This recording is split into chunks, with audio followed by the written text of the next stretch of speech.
Welcome back to Mindful English Talks, everyone. Today, Angelina and I are diving into a story that, honestly, has captivated me for ages.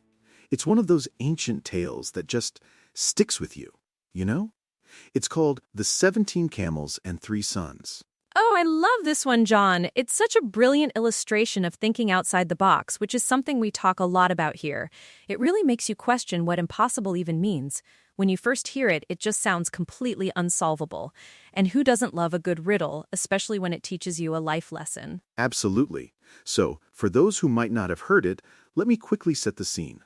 Long, long ago, in a deserted village on the edge of a vast desert, lived an old man. He had 3 sons, and his main source of income, his entire livelihood, revolved around his 17 camels. He'd rent them out for transport across the desert, a vital service in that time and place. These camels were everything to them. 17 camels. That's a very specific number, isn't it? It's not just a random figure, it's central to the whole dilemma. You can already feel the tension building, knowing that something's going to happen with that number. It sounds like a perfect setup for a story about scarcity or a complex inheritance. Exactly. So, as fate would have it, the old man passed away one day, leaving behind a will. After all the funeral rites and everything were done, the 3 sons gathered to read it. Now, most of his property was divided equally, as you'd expect, but when it came to the camels, things got complicated. The old man had a very peculiar way of dividing them, which immediately threw the sons into a state of utter confusion. And this is where the genius of the riddle truly begins, right? Because 17 is, well, it's a prime number. You can't just split it evenly. You can't divide it by 2 or 3 or 9 without getting fractions. And try telling one of those sons, here's half a camel. It just doesn't work that way in real life. Imagine the looks on their faces as they read those clauses. Oh, I can picture it perfectly. So, the will stated that the eldest son was to receive half of the 17 camels. The middle son was to get 1/3 of the 17 camels. And the youngest son, he was allocated 1/9 of the 17 camels. You can just hear the collective gasp, can't you? I mean, how on earth do you take half of 17, or 1/3, or 1/9, without, doing something unthinkable to a camel? Right. It's not like you can just say, okay, eldest son, you get 8.5 camels. That's just barbaric and impractical. And 1/3 of 17, that's 5.66. No way. 1/9, even worse, 1.888. They must have been tearing their hair out. They've just lost their father, and now they're faced with this seemingly impossible, emotionally charged mathematical puzzle. It's a recipe for sibling squabbles, really. Exactly. The stakes are high. These camels are their inheritance, their livelihood. They spent days, weeks even, trying to figure it out. They probably argued. They probably tried every calculation they could think of, but every path led to the same dead end. You can't divide 17 by 2, 3, or 9 without remainder or a fraction. It was an impasse. What do you do when the very instructions of a will seem to defy logic and reality? That's the classic problem-solving scenario, isn't it? You hit a wall, you've tried everything within your current framework, and nothing works. It's frustrating, it's draining. Many of us have been in situations like that, whether it's a work project, a family dilemma, or even just trying to organize your closet. You feel stuck. And that's usually the point where you need an outside perspective, or someone who can look at the problem with fresh eyes. Precisely. And that's exactly what the sons realized. After exhausting all their own options, they did the smart thing. They decided to consult the wise man of their village. Every good story has a wise elder, right? Someone who's seen it all, heard it all, and has a knack for finding solutions where others only see obstacles. I bet the wise man just smiled knowingly when they presented the problem. He's probably heard a million variations of, we can't divide this before. He just heard them out patiently, let them explain the whole convoluted mess of 17 camels and half, 1/3, 1/9. And then, without even breaking a sweat, he had an instant solution. That's the hallmark of true wisdom, isn't it? Not just knowledge, but insight. He did. His first instruction was simple yet profound. Bring all 17 camels to me. Which they did. So, picture this. 17 confused camels, 3 anxious sons, and 1 very calm wise man. And then, the wise man performs his masterstroke, the move that changes everything. He adds one of his own camels to the herd. Now suddenly, they don't have 17 camels anymore. They have 18, and this is the critical moment. This is where the whole equation shifts from impossible to perfectly solvable. Just by adding one temporary element, a sort of catalyst if you will, the problem suddenly becomes tractable. It's like finding a missing piece that wasn't even part of the original puzzle but unlocks everything. It's so counterintuitive because you'd think adding more to a problem would make it harder, not easier. Exactly. Now, with 18 camels, the wise man asked the eldest son to reread his share of the will. Half of the camels, so half of 18 is 9 camels. The eldest son happily received his 9 camels. Perfectly divisible, no fractional camels, everyone's happy. 9 camels were separated from the herd. So far, so good. And with 9 camels gone, they were left with 9 camels in the main herd, including the wise man's. Then it was the middle son's turn. His share was 1/3 of the total camels, so 1/3 of 18, which is 6 camels. The middle son received his 6 camels. Again, a perfectly whole number, no arguments, no camel mutilation necessary. See how smoothly this is going now? Unbelievable, right? So now, 9 camels for the eldest, 6 for the middle son. That's a total of 15 camels distributed. The wise man then turned to the youngest son. His share, as per the will, was 1/9 of the total. So, 1/9 of 18 camels is 2 camels.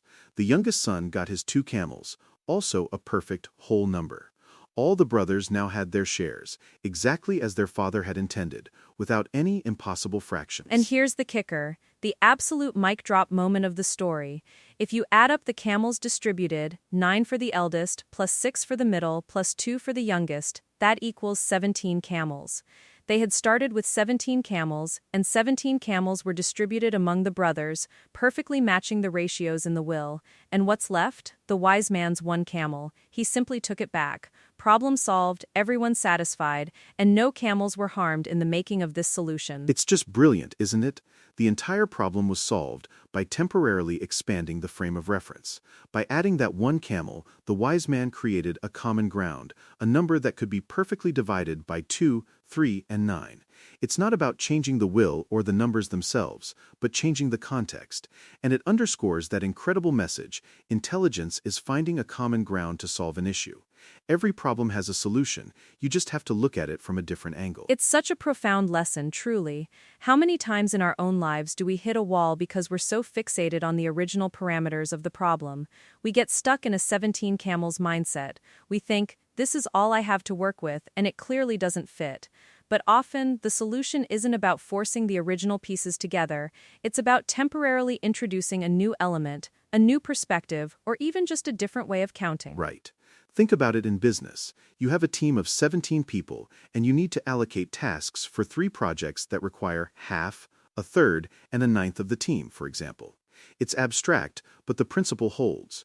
You might need to bring in a consultant, a temporary freelancer, or even just redefine team capacity for a brief period to make the numbers work, and then scale back.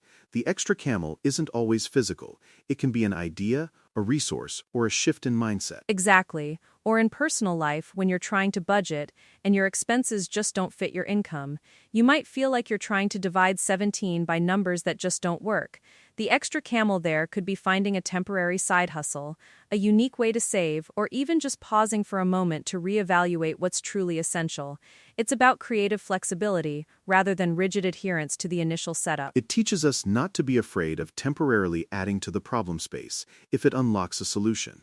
Sometimes, stepping back, observing, and then strategically introducing a +1 can simplify everything. It's like the concept of if you can't beat them, join them. But in this case, if you can't divide them, add 1 and then divide them. And what I love most is that the wise man didn't just give them the answer, he guided them through it. He let them see the solution unfold, allowing them to participate in the process. That's a powerful way to teach. It's not just about solving that problem, but empowering them to approach future problems with a more open and creative mind. It's teaching them to fish, not just giving them a fish. It also highlights the value of experience and perspective. The sons were too close to the problem, too emotionally invested in the fixed number 17. The wise man, with his detached but empathetic view, could see beyond those initial constraints. He understood that sometimes you need to slightly inflate the total to make the parts fit, only to then revert to the original total. It's a fantastic metaphor for collaboration too, isn't it?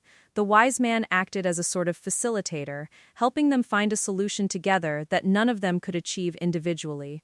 Sometimes, the extra camel is simply another person's input, a fresh brain that sees things differently, or even just a common friend who can mediate and introduce a temporary solution that clears the path forward. Absolutely. It's about acknowledging limitations, but not being confined by them. The limitation was 17 couldn't be divided. The solution wasn't to magically change 17, but to temporarily change the pool you were dividing from. It's a subtle but crucial distinction. And the underlying message, that every problem has a solution, is such an empowering thought to carry through life. It really is. It takes away that feeling of hopelessness when faced with a daunting challenge. Instead, it encourages curiosity, lateral thinking, and the belief that if you just keep looking, keep experimenting with perspectives, you'll find that extra camel that unlocks everything. Whether it's a personal puzzle or a global challenge, there's always an angle we haven't considered yet. So, next time you're faced with a seemingly impossible problem, remember the 17 camels and the wise man. Ask yourself, what's my extra camel? What temporary adjustment or new perspective can I introduce to make this solvable? It might just be the key you're looking for. Precisely. Don't be afraid to add one more to make sense of the 17. It's truly a story that keeps on giving. Thank you for sharing it so beautifully with us today, John. And thank you all for joining us on Mindful English Talks. We hope this story inspires you to tackle your own impossible problems with a fresh mindset. It's been a pleasure, Angelina. We'll catch you all next time, where we'll explore more insights into mindful living and problem solving. Until then, keep those minds open and those solutions flowing.